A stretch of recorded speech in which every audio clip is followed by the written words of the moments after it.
Rolling now. All right, my name is Carmen Bolt. I'm the oral historian at William & Mary. It's currently around 2 p.m. on October 19th, 2017.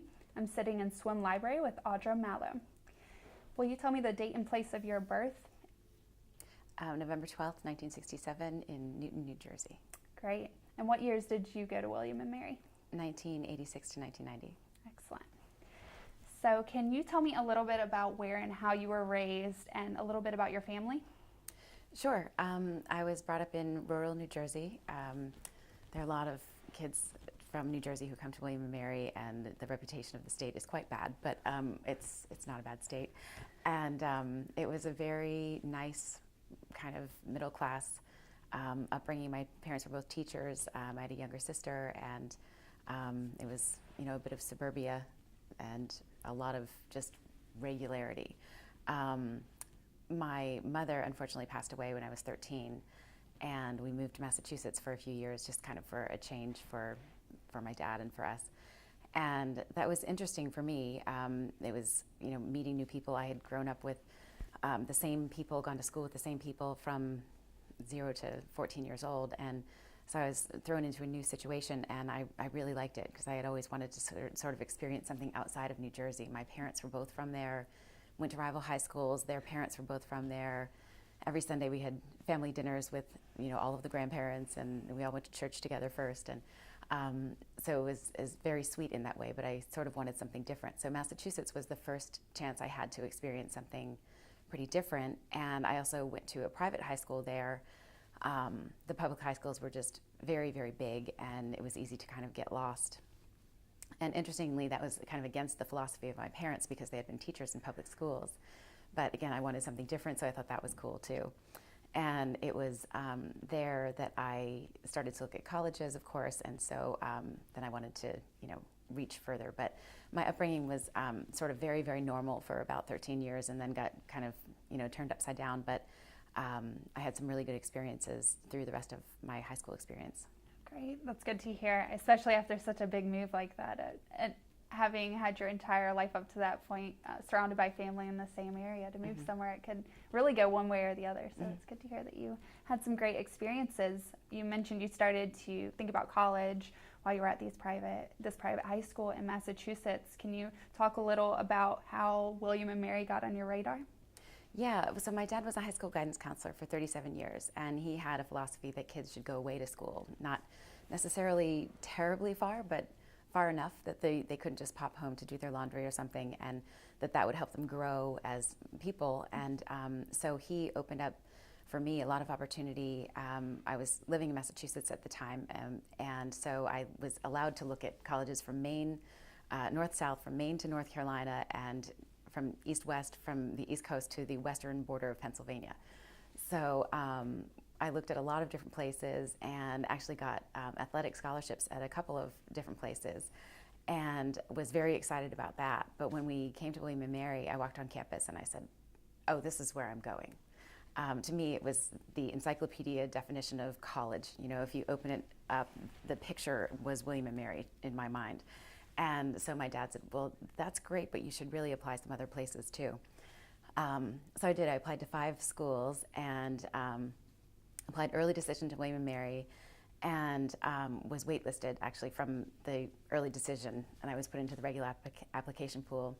And I get into all 5 schools that I applied to, and it was my high school English teacher who said, you have to go to William & Mary. You can't go someplace for a sport. Because I really was kind of torn because I was going to get some money, and fortunately my parents had set money aside, so that wasn't so much an issue, but it just sounded, kind of like an achievement before I even got started, and to be able to play soccer or basketball for college, that sounded really interesting to me. But he said, you have to go to William & Mary. You can't choose because of athletics. And I thought, what am I thinking? I loved William & Mary so much, and so it really was an easy decision. Great.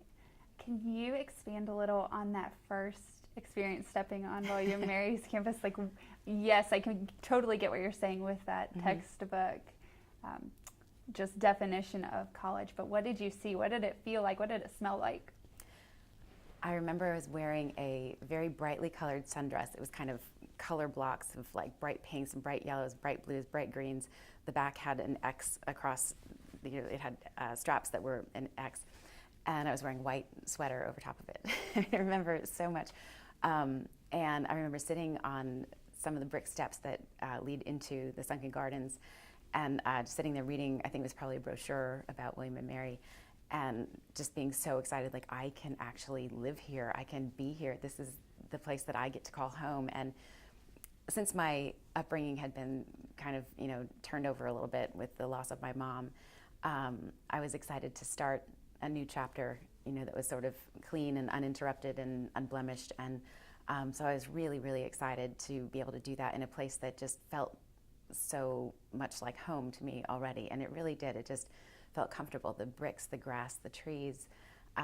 It seemed quintessential college, and everything about it spoke to me. And I think it was in the spring. It was quite warm, but kind of breezy. And you asked what it smelled like. I don't remember what it smelled like, but it just smelled nice. Like, I know for sure it smelled nice. That's great. And what about you coming here to start school? So that first getting dropped off or showing up by yourself, Mm-hmm. I don't know if your family came with you, but what was that like? Yeah, my dad, my sister, and I drove down. We had moved back to New Jersey right after I graduated from high school, and we had a big car rooftop carrier on, and I remember going across the Chesapeake Bay Bridge. I was sure that thing was going to blow off into the Chesapeake Bay, and it had all of my stuff in it. And when I say all my stuff, I mean, the car, my sister had a little tiny seat to sit in the back because the rest was piled with more of my stuff.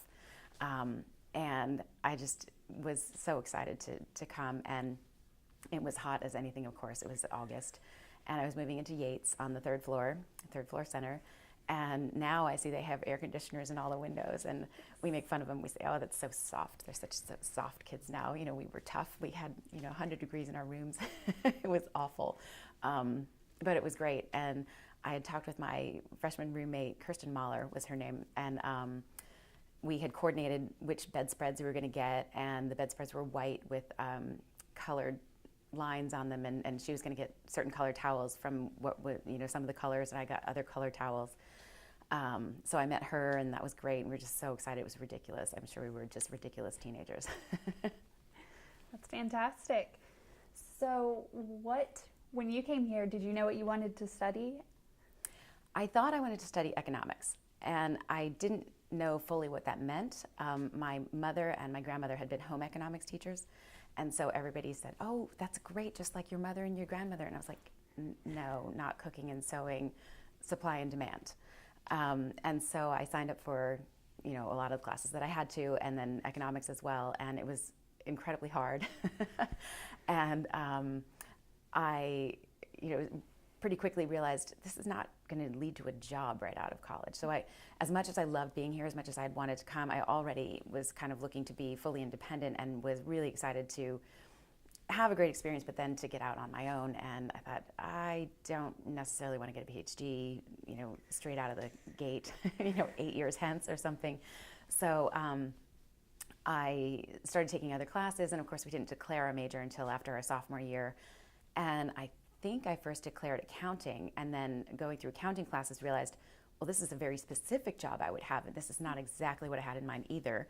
And so I switched to finance, and finance was much more to my liking. It fit kind of the ideas of the things that I wanted to do. I loved studying the stock markets. I loved studying.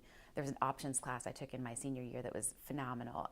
Harrington Bryce was the teacher, and he was awesome.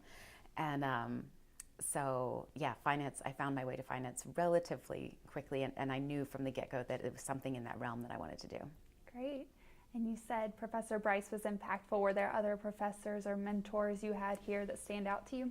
Yeah, I don't remember the name of my freshman writing seminar teacher, but that was an incredible experience to be able to come to a place like this that I held in such, and still do hold in such high esteem, and be in, I think it was in the Wren building or Tucker, one of the old campus academic buildings. And I loved that just as a concept, and I loved that there were about 15 students and one teacher, and there was so much interaction in the classes, and then after we would write papers, going over them with the teachers. And I was astonished that, they didn't think I was brilliant or something, because, I think a lot of kids come in here thinking there's something special. And then you realize pretty quickly everybody here is pretty special. So you get humbled and then you get taught. And that was great. And then I was a linguistics minor, and there was a woman who was a teacher, and all of her classes were in Tucker, and she was fabulous. And unfortunately, I don't remember her name either, but I did take a summer program in Cambridge, which was life-changing, really. It was the first time I'd gone overseas, other than Canada, I think to Niagara Falls when I was a kid. And it was Professor Fehrenbach teaching Shakespeare, which I absolutely loved. And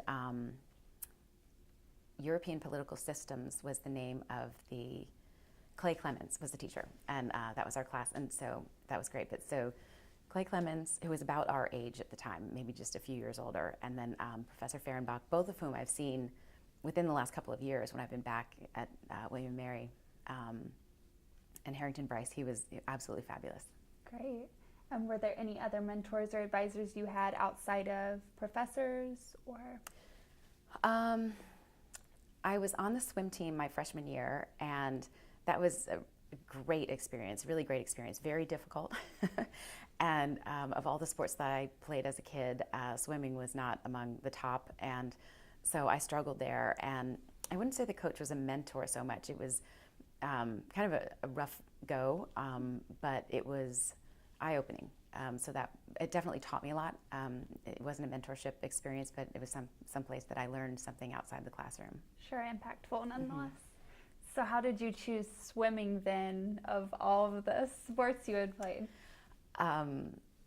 Someone on my freshman hall who quickly became a very close friend said, hey, I'm going to try out for the swim team. I used to swim in high school. Do you want to come? And I said, yeah. That was that. That was that. Great, but you decided not to continue after that first year? Right. Okay. Great.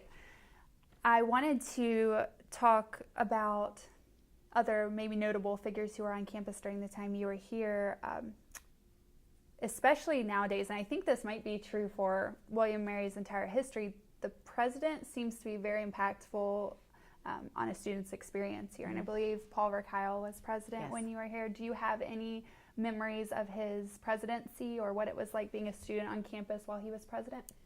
I mean, I loved being a student here. I don't remember any situations of conflict or anything like that. It was really, I think, a pretty quiet time.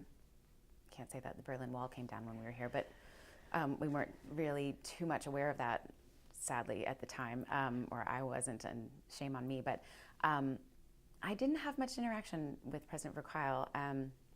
His name's on my diploma, and I'm very appreciative of that. But I knew who he was, and it was nice to see him around, and we did see him around quite a bit. Okay, great. So I want to ask a really broad question, and you can answer this as long or short as you want, but I would love to hear about some of your favorite memories and experiences from your time at William & Mary. There are so many. I remember writing a paper. I have no idea what class it was for. I don't know what the topic was, and I was just thinking about this today. I had learned, I think it was in high school, I don't think it was at William & Mary, but to use index cards to organize your thoughts, because we weren't using computers then. There were no computers on campus. We had some my senior year, but I was on the third floor of Tucker because I just loved those old buildings. I just thought it was the neatest thing to be able to study in, rooms that so many had studied before me. And I would be up there, and it was kind of dark, and it was always late by the time I would leave, and I'm pushing index cards all over the table. I just remember that so clearly. I did a philosophy sequence, which the curriculum now doesn't have a sequence requirement, but they have something that's similar, requiring you to take classes in different areas of study. And I think that's fantastic for liberal arts. And I love that in general, that I had to take a sociology class. I had to take classes in sciences. I wanted to do that anyway, but to have it just be part of the norm and everybody was experiencing things across disciplines, I thought that was really great. But I chose philosophy as my sequence because once you chose one particular area outside the area of your major, you had to take a certain number of classes there. And I chose philosophy distinctly and solely because all of the philosophy department was in the Wren building, and I wanted to study in the Wren building. Perfect. One other memory stands out. I have a lot of memories, but I'll give you two. My freshman year, my friend Chrissy, who was the one who got me to go on the swim team, we were walking across from Yates to William Mary Hall for a basketball game, and it was raining, and we were kind of, lamenting the fact that it was raining, and we were walking with some guys who were friends of ours, and our group kept getting bigger and bigger as we sort of gathered friends, and someone jumped in a puddle at one point, and then it was just on. We were just jumping like we were 4 years old. It was ridiculous. We were soaking wet. We were laughing. It was so much fun. And I guess that was on the way back from the basketball game. But it was hilarious. We're this is how we get to live right now. This is amazing. And silly and just, a great thing to make friends and, make memories and stuff.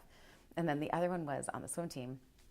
I had swum as a kid, so I knew a little bit what I was doing, and wanted to do some sport at William & Mary, but hadn't been recruited, and they didn't have some of the sports that I was strongest in, and then some that I played, they were very, very strong, and I wasn't good enough. So anyway, I ended up with swimming, and they needed someone to swim backstroke because they had a senior who was very good, and they needed someone else. So they tagged me because probably they thought everybody else could do something else better.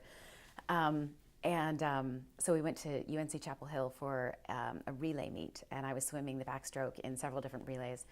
And I said, Coach, I don't know how to do a flip turn in backstroke. And she's like, oh, Lynn, the senior who swam backstroke, get in the pool, show Audra how to do a flip turn. And I swam backstroke in a few races, and I was like, oh my God, that was horrible. But you remember this as a good memory or just an Yeah, no, it was impactful? good. 'Cause, I mean, I guess always being pushed. Here we were always pushed academically. I was very much pushed in athletics, and I really wanted to continue in athletics, but swimming just was not my thing. I refused to leave the team while I was still the worst person on the team, because I was for a while. And I got to the point where I was better than a couple people, and I thought, okay, now I can leave. I'll finish out the season, and I'm done. And unfortunately, there wasn't any other team that really fit, so I was active after that, but not, on a, what do you call it? Not a senior sport, but Right, one of the intercollegiate sports. yeah, I guess. Because I noted that you participate in intramurals while you were here, so maybe that's how you stayed involved after. Yeah. Mm-hmm. Were there any teams in particular you played on, or? No, I just sort of did things here and there, that was fun, and it was fine. And the rec center was completed, I think, in my senior year. And so that was really, really great. And I was living in my sorority house at that time, and so it was pretty close. And we spent a lot of time at the rec center. Great. What other sort of things did you do for fun at William & Mary during your college years? Well, everything was fun. I did not spend a lot of time at the library. Did not.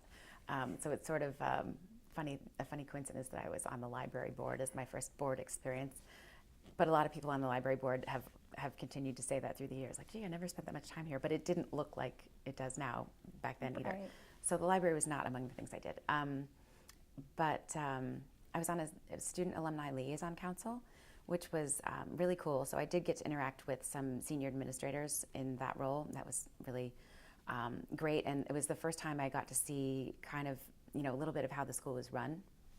And having been a student at that time for 4 years, I think I was on that as a senior, that was just a nice addition to my college experience. I was in CIO and did a lot with that, and that was a lot of fun. And then I worked, my swim coach was the first one to get me a job, and I was a lifeguard out at Kingsmill, and I then took that to add on being what was I first?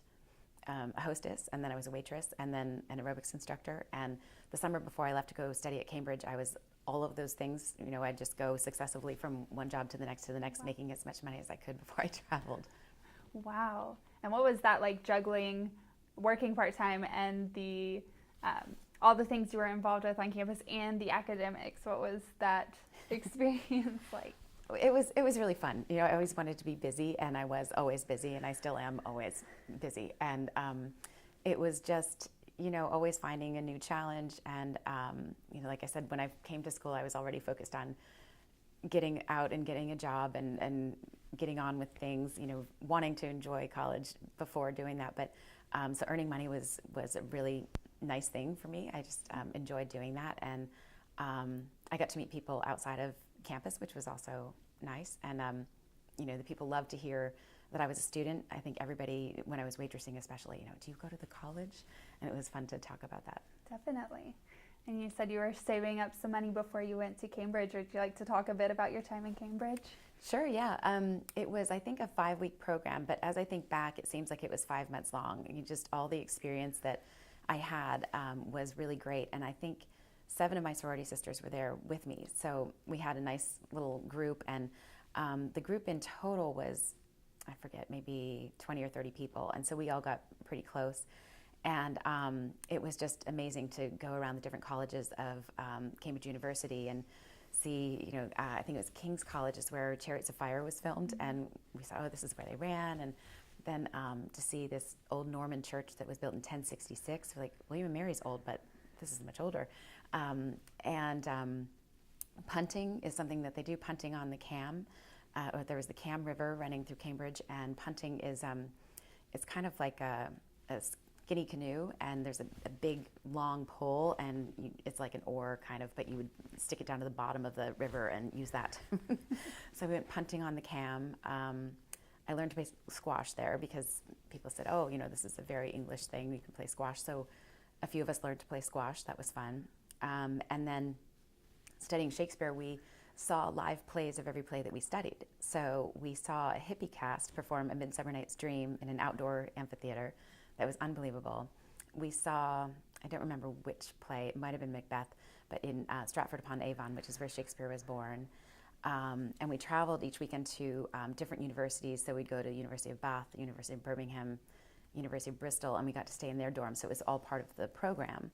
And that was really interesting to travel around the country. And when we went up to Hadrian's Wall, the border with Scotland, it was very interesting to realize that we could hardly understand what the people were saying at all. Right. And that was a lot of fun. And the last weekend we had free. I think it was the only weekend that was ours to decide what to do with. And the 7 of us, Cayos, decided to go to Paris. So we took a little ferry boat, and one of our friends, Tracy Coughlin, got into this big political discussion with some European traveling students. We stood out very easily as traveling students ourselves, and we're like, Tracy, you're a government major, come and talk to them, because everybody wanted to know what was going on. And actually, Bill Clinton was president, and that's when part of the scandal was going on with Monica Lewinsky. And so we, put Tracy forth to, speak on our behalf, and it was fun. We went up in the Eiffel Tower, we ate crepes, we, went to some of the museums. It was really fun. Sounds like the perfect French day. It was terrific. And a wonderful experience studying abroad. That just sounds incredible. Mm-hmm. Oh, wonderful. Well, you brought up that Bill Clinton was president at the time that you were at school, and I was thinking that there were a lot of different socio-political things going on in the U.S. and in the world during that period of time you were here. The Berlin Wall was coming down, and Bill Clinton became president, and just all of these different things. Did you see those play out in any way on campus? Do you remember anything happening in the broader world being particularly impactful on campus? Sadly, no. I think I was very sheltered. I don't want to speak for anyone else. I hope they knew more about what was going on in the world than I did, but I think perhaps they didn't. We were pretty sheltered here, and happily so. And that's not necessarily a good thing, but it was also sort of a nice thing looking back to realize that, the Berlin Wall coming down, that's amazing.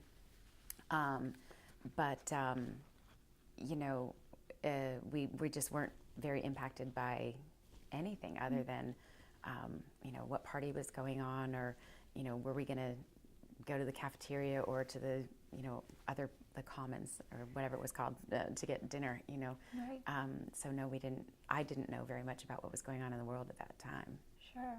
What about anything more internal to William and Mary? Were there any controversies that you recall occurring on campus? I think I said earlier, I don't think there were any. There probably were, and maybe I'm just sort of skimming over them in my memory because it was such an idyllic place to be. But I don't really remember anything. Sure. And if I went back and looked, I might remember some. No, not really. Nothing in my lovely memory of 28 years ago. That was when I graduated 32 years ago when I was a freshman. Everything's perfect. Well, it's, I think, the way memory works sometimes, right? We keep certain things, and maybe the really positive memories rise to the top anyway. But if there are any, I wanted to ask if you recall personally having any difficult experiences, whether with athletics or academic or something broader while you were here. I didn't have a great academic start here. I came in thinking, this was no big deal. School had always been easy, and so didn't really pay attention very much to my first semester classes. And it showed in my grades. And I thought, wait a second, this is not what I came here for. I'm here to learn. And it took me a while to kind of catch on and catch up. And by the time I declared my major, I was, on track, and everything was good from that point on. But it was shocking to realize, gosh, this is something I'm going to have to work for. And I know that I really learned how to study here because I hadn't had to do that up until that point. And very much to my detriment, I didn't know how to study really, and it wasn't enough to just listen in class and read the text and things like that. You had to really work. And once I learned how to do that, it was also really fun. Yeah, definitely. So, because we are about to kick off the celebration for 100 years of coeducation at William & Mary, I have a couple questions pertaining to that. The first is, just from your perspective, what was it like to be a woman on William & Mary's campus during the late 80s and early 90s? What did that look like? I know in the broader United States, it was kind of the end of second wave feminism and the beginning of third wave, but I don't know if that manifested on campus or not, but just from your perspective. I thought about that a little bit before coming here, and again, that selective memory, I suppose. I just remember it being a great place to be, and it felt to me very open as far as, men and women in the classrooms were able to participate equally and did, and I didn't feel any particular disadvantage or advantage or anything about being a woman. I was just, another person on campus. Great. And then one last thing, well, more so just about the climate on campus when you were here, but we like to do some background research just into the Flat Hats to see what was going on at the time. And during this period of time, I think there was kind of a rise, at least in discussion, about sexual harassment. And in some ways it had to do with things that occurred off campus, and in some ways it had to do with things that occurred through Greek life. And I'm just wondering if you had any sense of sexual harassment or abuse going on at the time, or if you were aware of like the escort services and things they provided for students to get home safely, if this was something that was discussed or everyone was aware of. Well, I'm glad you did some research, because that does make me remember some things that were going on. I think the escort program was instituted, I don't know if it was here my freshman year, but I think it was here pretty quickly thereafter. And I remember a woman was attacked on the Colonial Parkway when she was running late at night or something. And so we all thought, well, we just won't go running on the parkway late at night, that'll cure the problem. Right. We were kind of naive in all of that, I think. And there was a lot of hazing going on with fraternities and sororities, and there were some things that happened that were very unfortunate. A couple of students lost their lives because of that through the course of my 4 years. And again, I think a lot of us had the idea, like, that's not going to happen to me. I won't get in a situation like that, and I'll be just fine. And a lot has happened from then until now as far as what is sexual harassment, what is hazing, what is okay, what's not okay. And neither hazing nor sexual harassment are okay. So it's great that they started the escort program back then. I don't know that we used it a lot because we felt pretty safe in our little bubble. Sure. But yeah, nice to have that established, though, just in case anyone Absolutely. felt the need to use it. So we're also celebrating currently 50 years of African Americans in residence, and it's hard to believe, I think, in ways that you came to William & Mary really barely 2 decades after African Americans started living in residence at William & Mary. And I'm wondering if race relations were discussed, or if that was something you recall being problematic or discussed widespread across the college during your time here. I remember it being a relatively homogenous campus. It was mostly white. And I knew some Black students. I knew Asian students. One of my best friends is Asian. And we just didn't really talk about it that much. There were Black fraternities, Black sororities. I don't remember there being any racial difficulties, but there wasn't a lot of interaction, at least from groups that I was part of. In sports, it was different. I was on the swim team. That there weren't. I don't think we had any people of color or different ethnicities on the swim team. But yeah, it wasn't that much of an issue. There was a lot of homogeneity, and I'm really surprised realizing that we're celebrating 50 years of African Americans in residence. It's only been 50 years. And when I was here as a student, it had only been about 20 years. Yeah. It's crazy. It is. It's wild to believe. It's absolutely worth celebrating, but it is when you think this has only been 50 years. Yeah. Right. So it is wonderful that we are celebrating that this year. So I'm thinking we can transition now to your trajectory after William and Mary.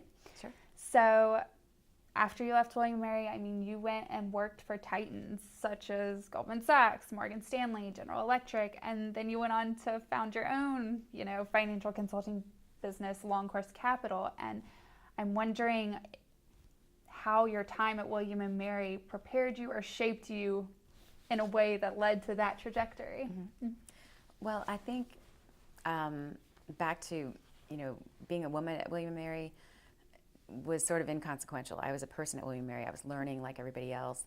And there was really a drive that was instilled in me being here that I could do anything.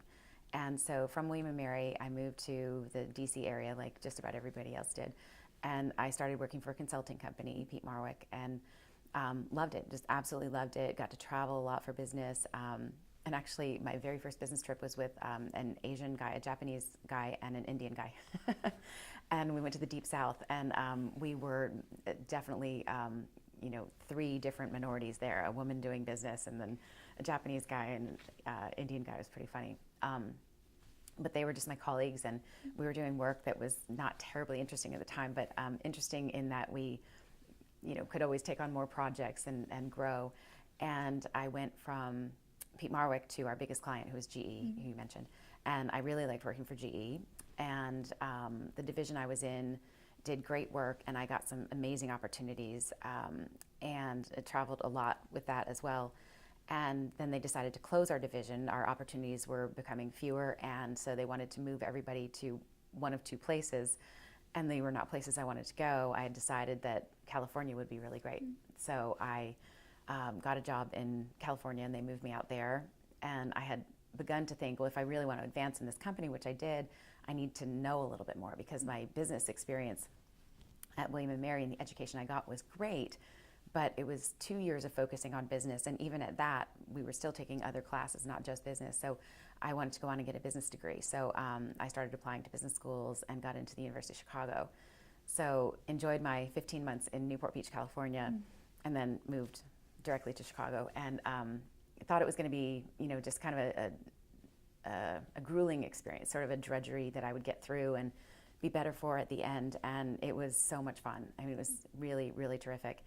And I gained a lot of knowledge from a lot of really impressive people, and that includes my classmates as well as my professors. And it was there that I kind of refined my interest to go to Wall Street. And when I had worked for GE, actually, I was doing a lot of work with people on Wall Street, and that's when I first got to go, Salomon Brothers, so many companies that aren't around anymore, Lehman Brothers. They were my 2 main partners, and then First Boston, before it was Credit Suisse. So 3 companies that aren't really around anymore. But I went up there, and just the energy, I wasn't exactly sure what they were doing, but I wanted to do it. So I went to business school, and I thought, okay, let's figure out what exactly this is. And kind of refined my interest through the 2 years there, and ended up with private wealth management, because it allowed me to interact with people, which I like to do, and also work with all asset classes. So I wasn't focused just on equity or fixed income or hedge funds or anything, any one thing. It wasn't domestic or international, it was everything. So I looked for the best company that I could go to, and it seemed in my estimation to be Goldman Sachs, and that's where I started my Wall Street career. Wow. So. And can you talk a little bit about that Wall Street career and what it was like working on Wall Street, for Wall Street, and how maybe your time in business school or even at William and Mary prepared you for really that kind of period of life? Yeah, I loved being on Wall Street. It was fantastic. I had loved being in California, but after I had decided what I wanted to do, I thought, well, I have to go to New York. That's where it really happens. So I did, but in the course of my training year, which at Goldman at the time, it was about a year we had to spend in New York for training, regardless of where we were going to go after, I realized, gosh, I really want to be in California. So I asked them after training, could I go to one of the California offices instead of New York? And again, it was kind of, that William and Mary, don't be afraid to ask. If you don't ask, you're not going to get anything. Who would know that you had interest unless you let them know? So I think William and Mary making me a well-rounded person and a person who is in many ways unafraid, that allowed me to kind of take my career where I wanted it to go. And that progressed from, Goldman in New York to Goldman on the West Coast. And my job was to go out and talk to people and get them to trust me to manage their money. And, what a thing for a 30-year-old person to do, to go to a CEO of a company and say, our minimum is $5 million. And, so what do you say?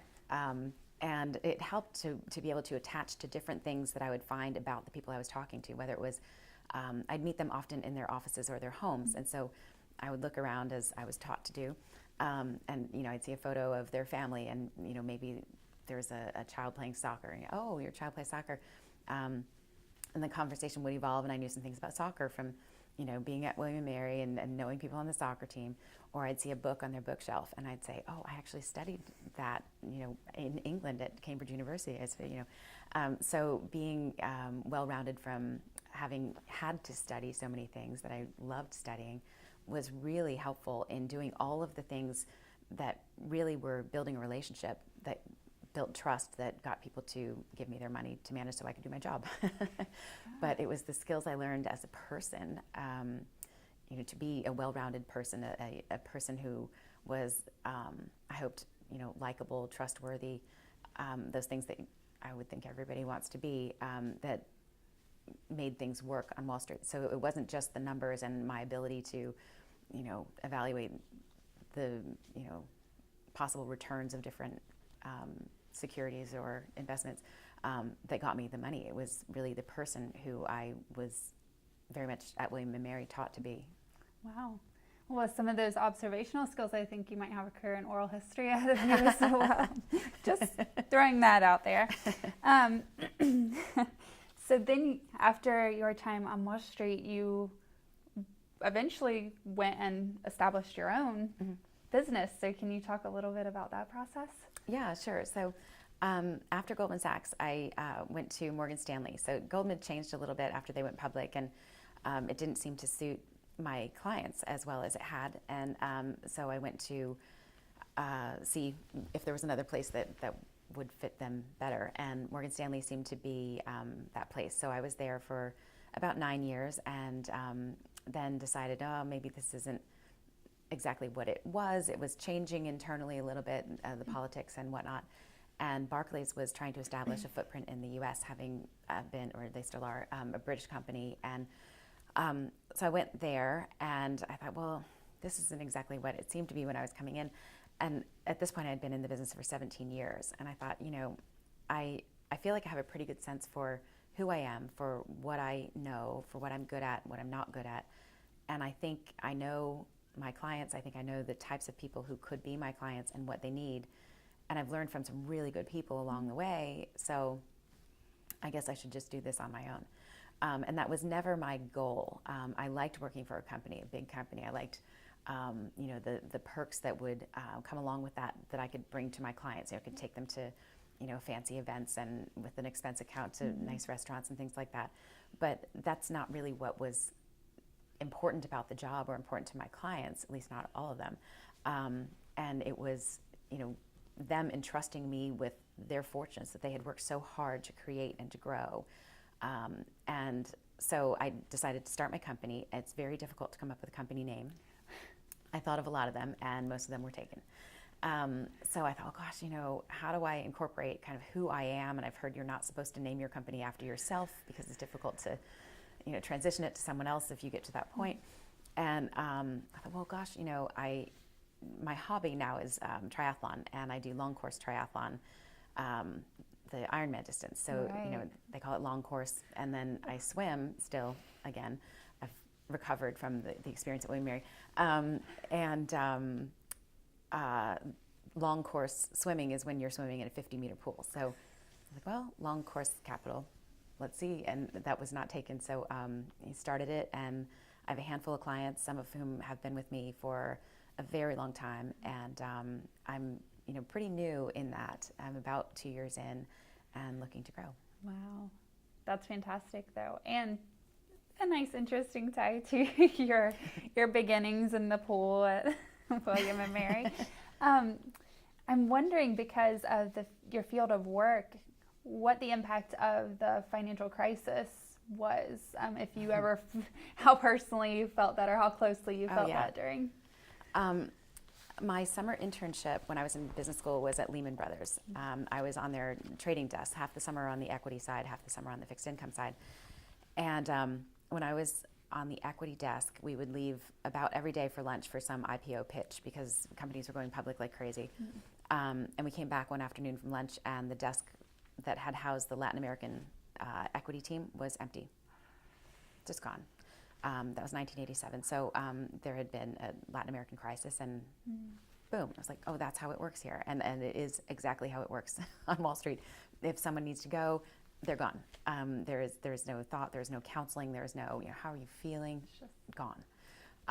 As if they'd never been there, and life moved on. So that was my first sort of shock about how this all works. 1997, excuse me. And then when I went to Goldman, I came out of business school in 1998. And so things were flying high, and the tech bubble was in the midst of inflating. And it was fun. People were making so much money, and it just seemed like the sky was the limit in every possible realm. We'd have investor conferences, and nothing was spared as far as the entertainment that you would have, the meals that you would have. It was unbelievable, and it felt like it was never going to end. The party is just getting started. And some of the older people who I worked with were like, oh, this is bad. And we'd all kind of just say, what's wrong with you? You're just old and crotchety, stop it. This is great, you have to enjoy it. And they're like, don't enjoy it too much, it's going to end. And we didn't know what they were talking about. And I'd talk to new clients or prospective clients and tell them things that I was learning, like if I give you stock in an IPO, we'll generally sell it when it's up 100% because we don't want to just let it ride too much. And my manager went on one sales call with me one time, and afterward he's like, I almost died when you said that. I can't believe that you said that. You sell when it's up 100%. I said, well, that's what we all do. That's kind of what, that's the benchmark. And he's like, oh my God, this can't last. And it didn't. I was at a conference.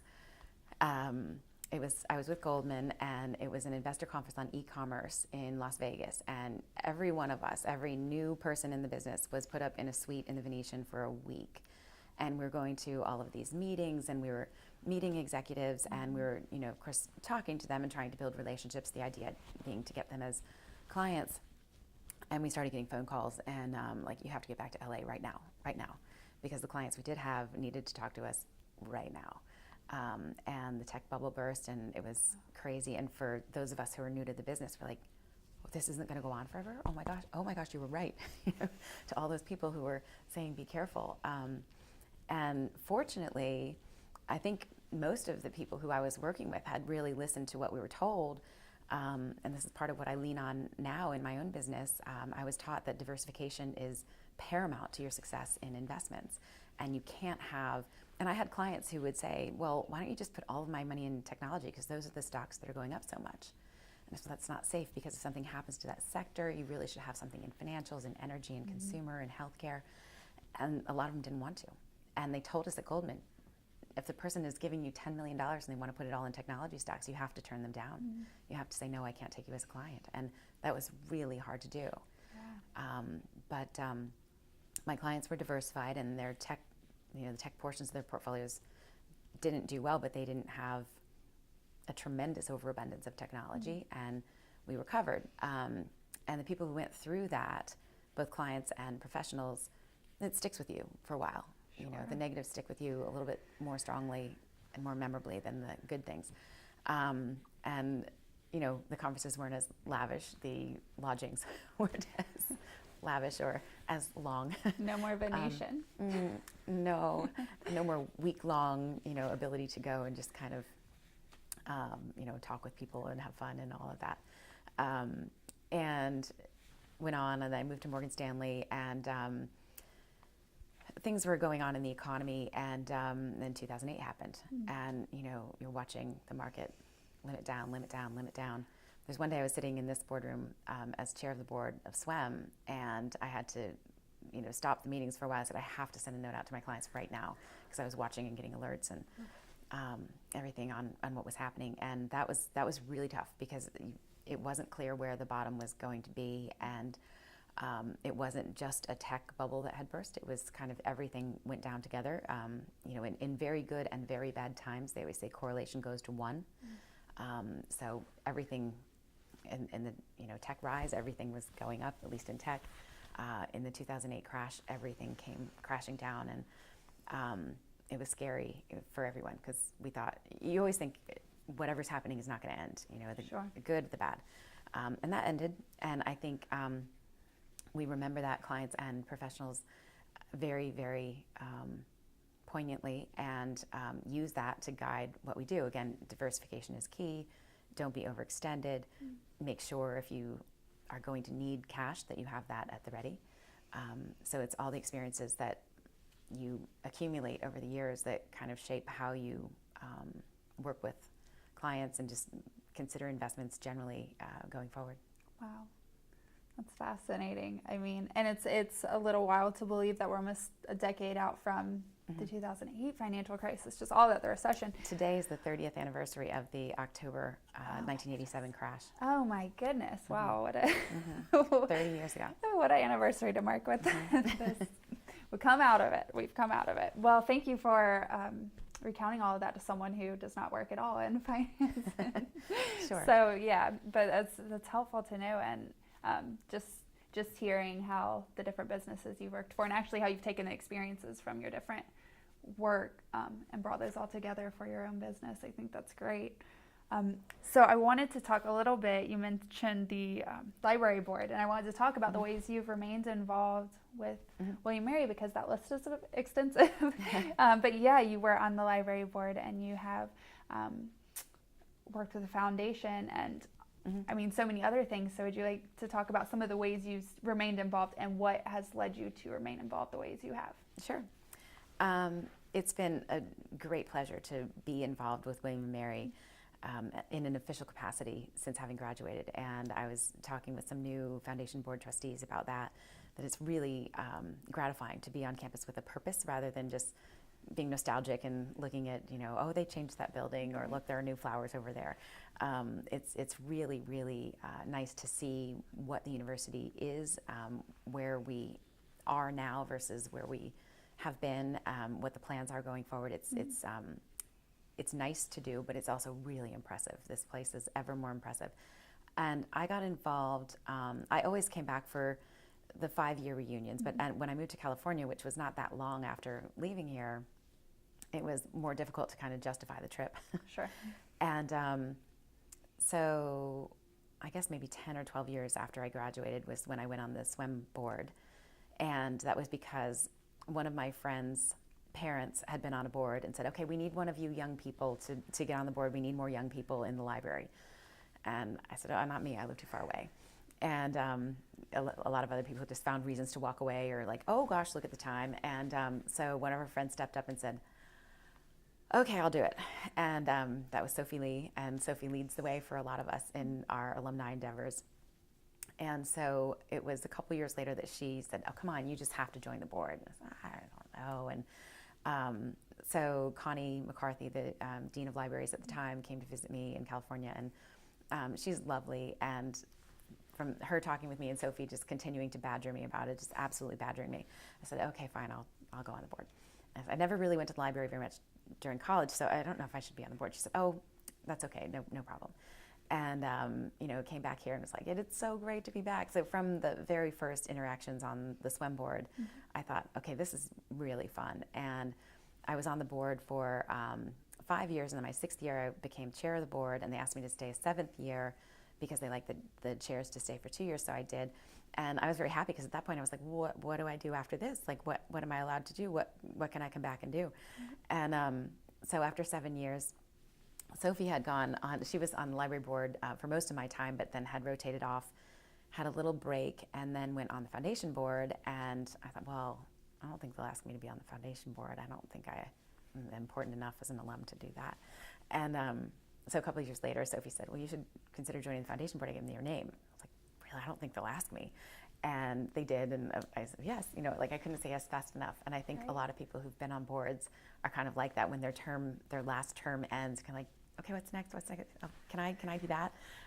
Because it's so much fun just not only seeing the inner workings of the university and the growth that's going on here and the energy and the enthusiasm that is pervasive across disciplines, across the geography of campus that is always extending also.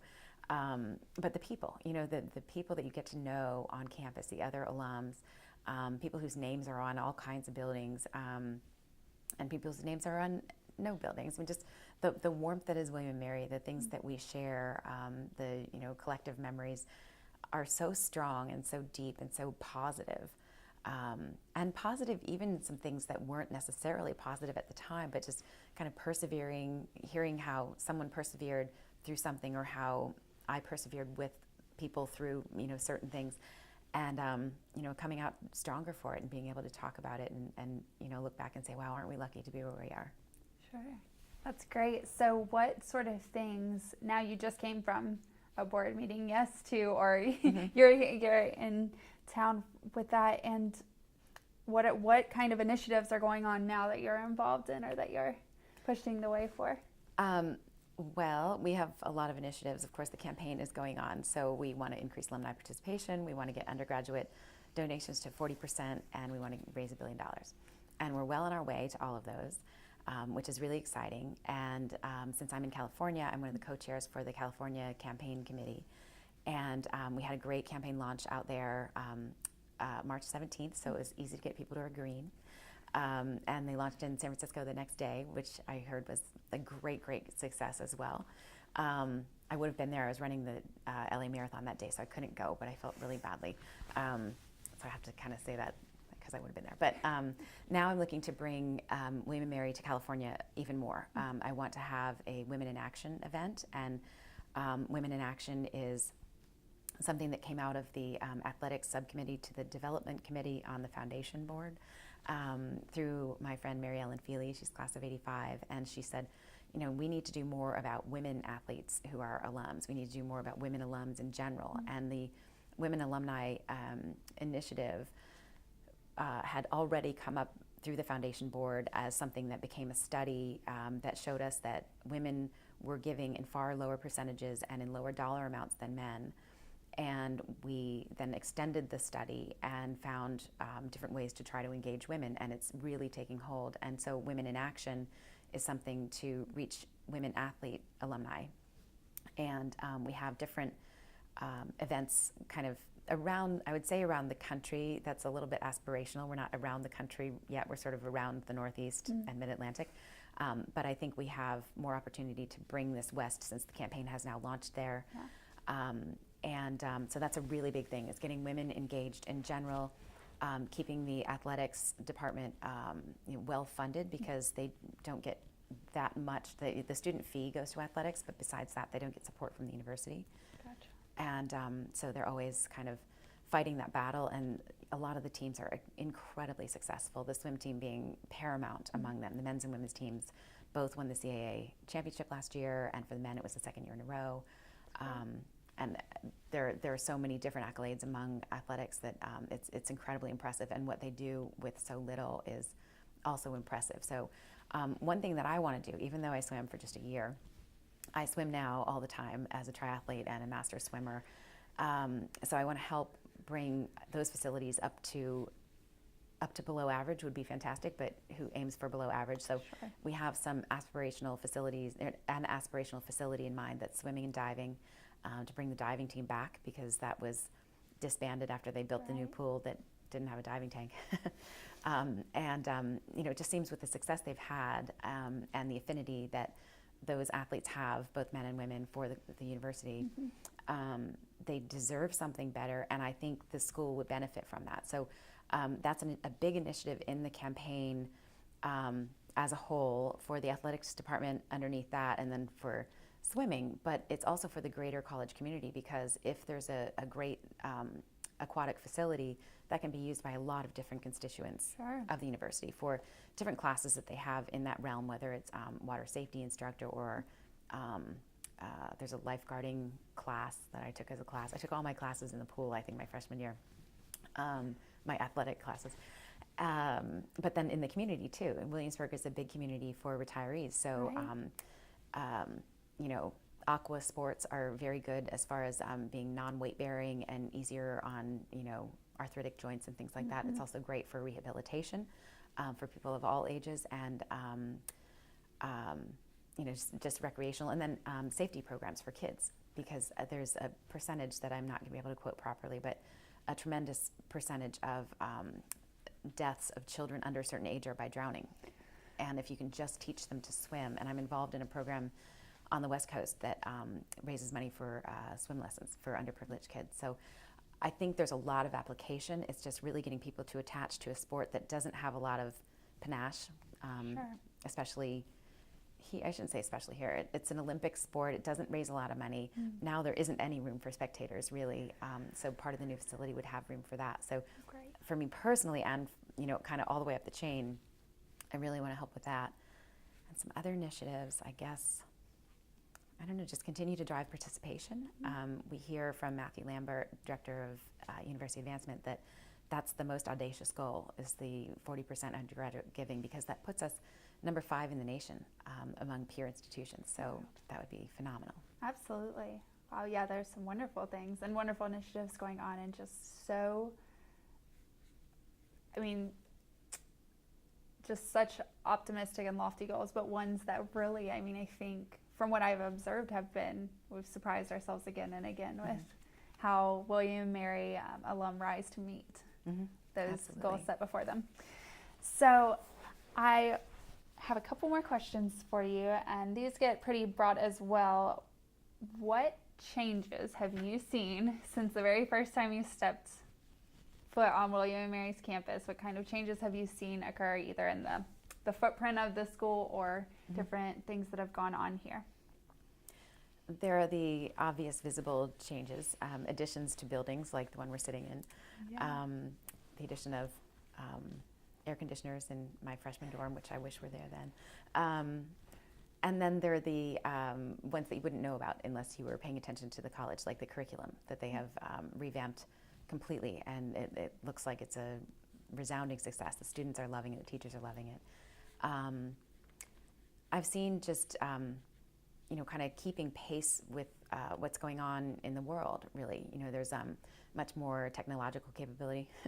That's not saying much from 1986 to 1990 to now, but there's really, for such an old institution, I think they do a tremendous job at keeping up with innovation and technology, and that's really nice to see. The sciences have come so far here, from the Integrated Science Center to now ISC 2, 3, and 4 is going up. That's tremendous. And I think we really are going to be able to compete with universities that have official pre-med programs, and we don't have a med school, and that's been discussed, and it looks like we're not going to do that. And I think it's fine for us. I really just think it's not something that works for William and Mary down the road, perhaps, but we can definitely be a pre-med institution, because there always have been a lot of students who have kind of been pre-med. It hasn't been called pre-med, but the sciences have come up so much. So to have this liberal arts university that has such deep research capabilities and then also such depth in the sciences is wonderful to see. And the international realm here has really grown. I love that so many students now have international study abroad experiences. and just the things that they are able to do, not just to go and study. And my 5-week program in a country that spoke my language was life-changing for me, but to go to these African nations and help create a system to purify their water or something. I mean, it's amazing what they're doing. So the changes are almost innumerable, but they go backwards as well as forwards. And by backwards, I mean we're recognizing 50 years of African Americans in residence. We're going to recognize 100 years of women at the university. The things that we're doing in the special collections area of Swem Library, things we're highlighting that are very important in the past in general and important to William and Mary in its past. I love that we continue to honor the traditions as well as, moving forward innovatively. Definitely. Are there any changes in particular you would like to see? Gosh, that's hard to say. We hear so many things through our foundation meetings of what's kind of in the works that I think, no, we're good. There are enough projects going on right now. What would I like to see? I'd like to see more California alums engaged with the university, because I think they would like it, right? It's going to be good for the university too, because we can get more dollars, more minds helping to continue to make great things happen here. But it's just so nice to be reattached to William and Mary and to remember the things for myself that shaped me as a person, that I think a lot of people who aren't doing that are missing an opportunity. Not everybody had the same fantastic experience here that I did. I know a lot of people did, and I know at least some of them are not very involved. So I would like to see more people outside of the kind of immediate or pseudo-immediate area of Williamsburg get more engaged. Great. So is there anything that you would like people to know about you that they might not know, or anything you would like people to know about William and Mary that they might not know?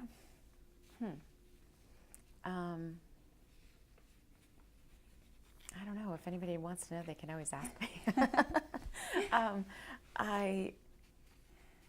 I don't know. I've always wanted to write a book, and I keep thinking about that. And as I approach my 50th birthday in a couple of weeks, I think, okay, it's about time to get finally going on this. I've had minor starts at a lot of different things, so that's one thing that, if anybody wants to bother me about how's the book going, so that maybe it'll make me actually write it. I don't know what it will be about yet. I've had lots of ideas on about record that here too. now, so Right, for all time coming. And about William and Mary, I mean, it's just such a special place. It really is a place that creates people. It takes raw material, very good, talented raw material, and makes wonderful, wonderful people who are very knowledgeable and very caring and very interested and intellectually curious. And I think people probably already know that about William and Mary, but given the opportunity, I just wanted to say it myself, because I think it's an incredibly special place, and it's special because people work at it. Like any relationship, they say you have to work at it to continue to make it good, and people work hard at this place, and it is really good. Wonderful. So we've referenced several times these two celebrations that we have going on, the 50th and the 100th, and I was hoping you could reflect really quickly and tell me what you believe to be the value, first, of diversity and inclusion at a place like William and Mary, but also the value and contribution of women at a place like William and Mary. I think there is absolutely no downside to diversity. There is a lot of downside to heterogeneity, because you learn from people who are not like you, from experiences that you haven't had before, and so we need to have, to bring it down to the microcosm of William and Mary, the more diversity we can have here, the better job the university can do of turning out people who are talented and able and innovative. And so I think, like I said before, only 50 years of African American students in residence, that's crazy. It's a crazy short period of time. But there's a lot more diversity on campus now than there ever has been, and I hope that continues. I can't imagine that it wouldn't. And then the importance of having women on campus. Well, I'm glad, because I couldn't have gone here. And a lot of people who are not from the area and don't really know William and Mary, everybody thinks it's private, and a lot of people think it's a women's college. No. But to be here as a woman, my experience was I was here as a person, just another student, and I had every ability and opportunity that the men did. And, you know, I would think that people of any ethnicity, any race, any background, any particular orientation, we would all have the same opportunity. I hope that's the case. But having women here, as well as having African Americans, as well as having Asian Americans, as well as having LGBTQ, you know, all of those people bring something different to the table, a different perspective. And if you didn't have women, you know, this removes one giant perspective. I mean, it's sort of half the population, it's more than half the population that women marry. And there have been a lot of studies of the Fortune 500 companies. There are requirements of a lot of them that they say they have to have women on boards. But those who have women on boards, through certain studies, have been found to be more effective. Because women, there are things that we tend to do, or ways that we tend to interact, or things that we tend to consider that men tend not to. And that's not a knock on men, because there are things that men tend to do and ways that they tend to look at things that women don't. And to have both of those perspectives is going to be additive to any process. Great. Well, thank you for answering my questions. I want to open it up now to you if there is anything I haven't asked you that you thought I would, or something you would like to add at this point. Oh gosh, no, I didn't really know what we were going to talk about, and I'm glad to be part of this. And like I said, this is for you, for the university. You know, when the opportunity came up, I'm very happy to do anything I can for this place that I love. So thank you. Oh no, thank you. We really appreciate it, and this will be excellent to add to our research and understanding of women's history at William & Mary. So thank you again. My pleasure.